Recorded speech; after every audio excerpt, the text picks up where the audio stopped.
Hello, I'm Kaylin and I'm here at the beautiful West Village Rooftop Gardens. In this video, we're going to do yoga for a head cold. So it doesn't have to be a head cold. If you're just feeling a little bit under the weather, then this is the practice for you. Now, what I would recommend before we get started is if you do have a head cold, grab a box of tissues, maybe make a cup of tea to have with you throughout your practice, definitely some water. Make sure that you're comfortable and that you're warm. So maybe some socks, a jumper, whatever's going to make you feel comfy. Props wise, I've got my yoga mat. I've got a folded towel. You could use a blanket, whatever's handy. I've got my bolster and some blocks. So you could use some sofa cushions, some pillows, whatever you've got is great, or nothing at all is fine too. So whenever you're ready, we're going to start sitting. So you can come to cross legs or whatever sitting position feels comfortable for you. If you're not feeling right cross-legged, then actually you could lie down if that's going to suit you better. Wherever you're at, whether it's lying down, sitting, even in a child's pose, I just want you to find a sense of being. I know for me, when I am under the weather, I can find it really tricky to relax and allow myself to just have that time to get better, which is really important. So reminding yourself now that whatever stage you're at with this particular cold or illness, or even just feeling a bit funky, that it's okay. You want to relax your hands. Relax your arms, relax the muscles in your face, relax your shoulders, and soften your eyes. Finding a really beautiful calm in just being here. You don't need to be anywhere else. You don't need to do anything else. You just need to be present. And it's even really powerful to work with the mind when you're not feeling well. It's what we call mind-body medicine. So if you're telling yourself, I am strong, my immune system is strong, I have the ability to strengthen my immune system, I have the ability to heal, to become better.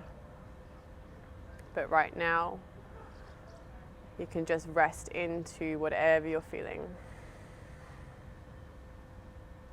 Cool, so the first pose that we're going to come into is a forward fold.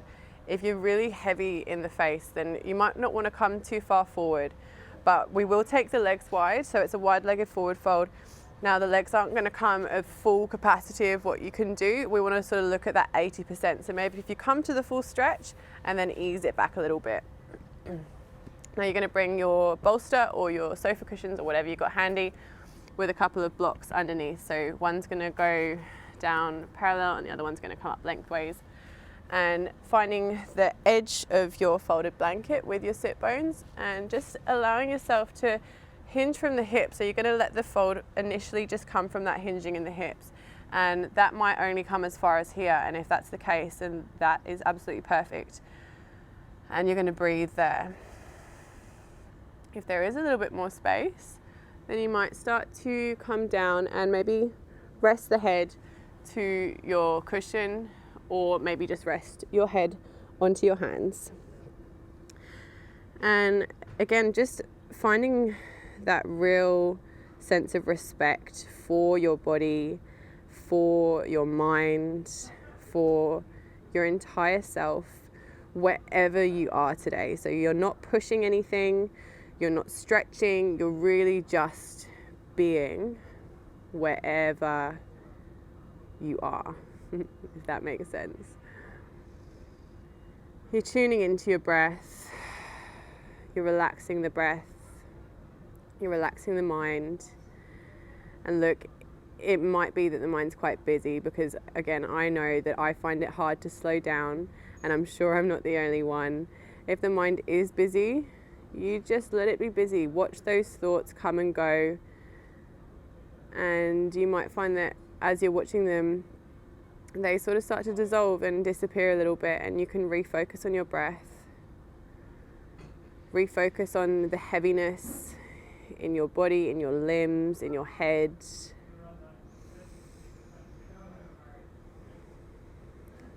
So it can be nice here for the forehead to be rested, or if it's more comfortable, then you can just rest one cheek to your cushion or to your bolster.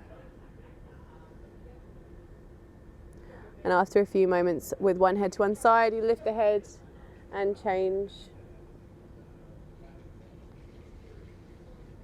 Good. Just noticing your breathing.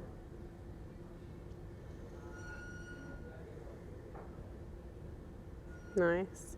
Now you can stay here for as long as you like. That's the beauty of restorative yoga, is there is no time limits. If you want to pause the video there and stay, awesome. If you are ready to come up and change, just be nice and gentle with your movements. And we're going to leave the bolster as it is, leave all our props as they are.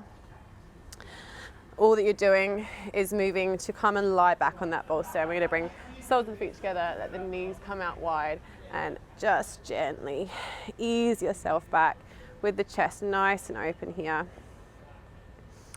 If you find that your chin's really lifting up high, you want to pop a towel underneath your head so that the chin's tucking towards the chest. And if this is painful or too much on the shoulders, then you can bring the hands to the belly. Otherwise the hands can come out to the side. And again, you're just really finding that beauty in being, letting everything become super heavy.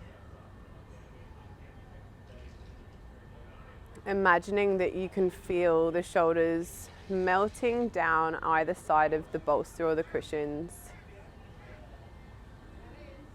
Letting the knees be heavy, the hips are soft, the jaw is soft, the tongue's flat, the lips are relaxed, eyes sinking back into the head.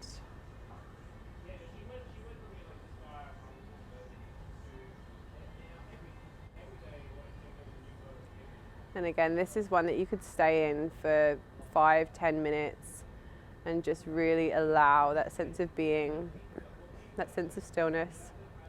Feel free to pause the video here. But whenever you're ready to move, just be super gentle with your movements. You might even use the hands to help the knees come back up towards one another. Use the hands underneath the body to gently push yourself back up. Have a little roll of the shoulders, whatever you need to do. And again, keeping everything as it is, not too much heavy lifting, not too much movement. Gonna bring knees either side of the bolster, toes together, and come into a relaxed child pose, a supported child's pose. So resting the body onto your bolster, the cheek can turn one side. Again, bringing that sense of heaviness, presence.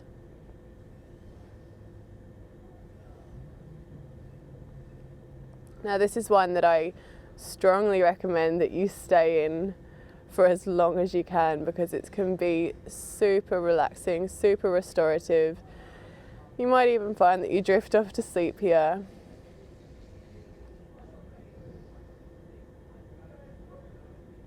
And this will be our last pose, so yeah, stay as long as you feel. And after this, you might come to lie on your back or hop into bed or have that cup of tea. But mainly, as always, taking the time to thank yourself for taking this time to rest, recoup. Enjoy the practice.